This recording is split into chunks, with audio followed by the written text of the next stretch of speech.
Hello everyone, welcome back to commerce institute. Hope you doing well.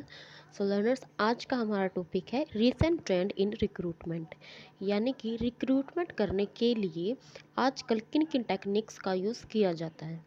Recruitment आपके UGC net BCom MCom के लिए important topic discuss किया गया है। So let's get started without wasting any time. सबसे पहले discuss करेंगे meaning of recruitment. कहते it is the process of searching for prospective and employees and stimulating them to apply for jobs and organization. यानी कि ये एक process है जिसके अंदर हम प्रोस्पेक्टिव्स को सर्च करते हैं, एम्प्लॉयज़ को सर्च करते हैं कि वो क्या करें, आपकी ऑर्गेनाइजेशन के अंदर जॉब के लिए अप्लाई करें। प्रोस्पेक्टिव क्या है? प्रोस्पेक्टिव वो आपके लोग हो सकते हैं जो आपकी जो कंपनी के अंदर जॉब करने के लिए इंटरेस्टेड है। सो रिक्रूटमेंट के अंदर क्या किया जाता है, उन सभी लोगों को सर्च किया जाता है और उनको प्रेरित किया जाता है, स्टिमुलेट किया जाता है कि वो आपकी ऑर्गेनाइजेशन के अंदर जॉब करने के लिए अप्लाई करें। सो hope this is clear. Next is trend. अब ट्रेंड के अंदर फर्स्ट क्या है आपका? ई रिक्रूटमेंट। ई रिक्रूटमेंट में क्या है? इन this method companies make a information about it's vacant seats on their official website. Interested applicants can apply directly विया ऑनलाइन। इस मेथड के अंदर कंपनी क्या करेगी, अपने ऑफिशियल वेबसाइट पर जितने भी उस कंपनी के अंदर वैकेंट सीट है डिफरेंट डिफरेंट जॉब के लिए, उनकी इंफॉर्मेशन अपनी वेबसाइट के ऊपर क्या करती है, डाल देती है। और आपके इंटरेस्टेड जो भी एम्प्लॉई है, जो भी वर्कर है, प्रोस्पेक्टिव है, वो क्या करते हैं, उस वेबसाइट के पर जाकर उन जॉब्स के लिए अप्लाई कर सकते हैं ऑनलाइन। ये आपका सबसे सस्ता और ट्रस्टफुल तरीका है किसी भी रिक्रूटमेंट प्रोसेस का। इसके अंदर बायसनेस के बहुत ही कम चांसेस होते हैं। सो ई रिक्रूटमेंट के अंदर हम अपनी ऑफिशियल वेबसाइट पर जाकर इंटरेस्टेड एप्लीकेंट्स को क्या करते हैं, इन्फॉर्म करते हैं कि हमारे ऑर्गेनाइजेशन में इन इन जॉब्स के लिए सीट्स वैकेंट हैं। So hope this is clear. Next is outsourcing. Outsourcing के अंदर in this method company transfer all और part of recruitment process responsibility to another agency. इसके अंदर क्या करेंगे, कंपनी किसी रिक्रूटमेंट एजेंसी को रिक्रूटमेंट प्रोसेस का सारा या फिर कुछ हिस्सा क्या करेगी, ट्रांसफ़र कर देगी। ये कहेगी कि आपको हमारे रिक्रूटमेंट प्रोसेस का या तो सारा काम करना है या फिर उस काम का कोई स्पेसिफिक हिस्सा। फॉर एग्जांपल, सी कंपनी क्या करेगी, एक रिक्रूटमेंट एजेंसी को कहेगी कि आपको हमारी इस स्पेसिफिक जॉब के लिए 5,000 एप्लीकेंट क्या करने हैं, बुलाने हैं, आपको अप्लाई कराना है हमारी ऑर्गेनाइजेशन के अंदर 5,000 एम्प्लॉयज़ के लिए। ये काम सी कंपनी किसको देती है? आर ए रिक्रूटमेंट एजेंसी को देती है। तो ये क्या हुआ, एक पार्ट हुआ। लेकिन दूसरी तरफ अगर सी कंपनी ये कहे कि आपको पूरी की पूरी प्रोसेस करनी है हमारी कंपनी के अंदर रिक्रूटमेंट की, तो इस कंडीशन में उसने सारा का रिक्रूटमेंट का प्रोसेस किसको दे दिया? आर ए कंपनी को। These agency charge specific compensation.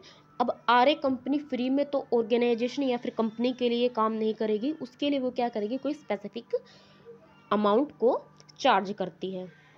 सो ये था आउटसोर्सिंग, जिसके अंदर एक कंपनी अपनी रिक्रूटमेंट प्रोसेस के लिए किसी दूसरी कंपनी को हायर करती है। नेक्स्ट है पोचिंग और रेडिंग। इसके अंदर क्या होगा, in this method company offers to employ of another company to give more salary, profit and services he और she getting in another company. यानी कि इसके अंदर क्या करेंगे, कोई कंपनी है ए, वो दूसरी कंपनी बी के एम्प्लॉय को कहेगी कि आप क्या करो, हमारी कंपनी के अंदर आ जाओ और हम इसके बदले में आपको क्या देंगे, जो आप ए कंपनी के अंदर काम कर रहे हो उसको, उसके अंदर जो आपको सैलरी और बेनिफिट्स मिल रहे हैं उससे ज़्यादा बेनिफिट देंगे। तो इस कंडीशन को हम कहेंगे पोचिंग। यानी कि A1 कंपनी के अंदर कोई पी पर्सन काम करता था उसको बी कंपनी ने क्या कहा कि आप हमारी कंपनी में आ जाओ और ए कंपनी के अंदर आपको जितनी भी सैलरी, प्रॉफिट या सर्विसेज मिलती हैं हम उससे ज़्यादा आपको देंगे। ऐसा कोई भी कंपनी क्यों करती है? क्योंकि उस पर्टिकुलर एम्प्लॉय के पास कोई स्पेसिफिक स्किल है। उस स्किल को एक्वायर करने के लिए बी कंपनी क्या करेगी? ए कंपनी के एम्प्लॉय को अपनी कंपनी में लाने के लिए एक तरीके से लालच देंगी। This is seems to be unethical.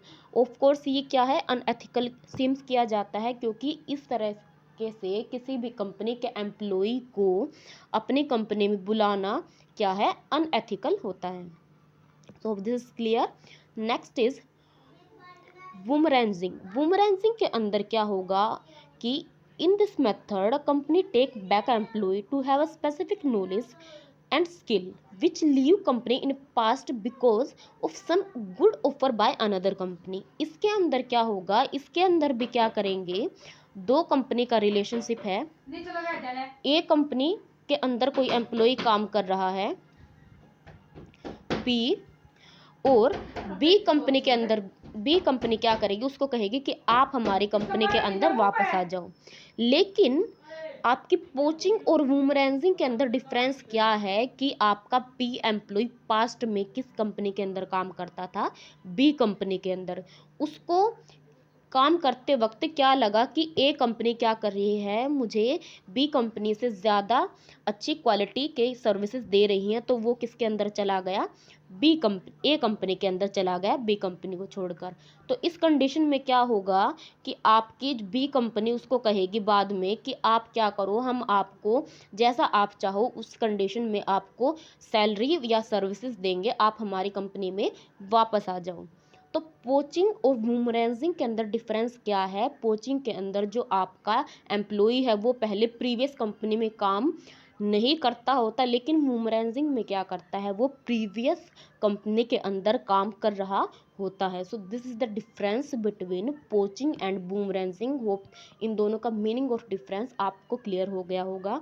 So this is all about today's topic. Thank you for watching the video. If you have any query, write down below in the comment section, and don't forget to hit the bell icon so you have all the notification from Commerce Institute. Thank you for watching the video.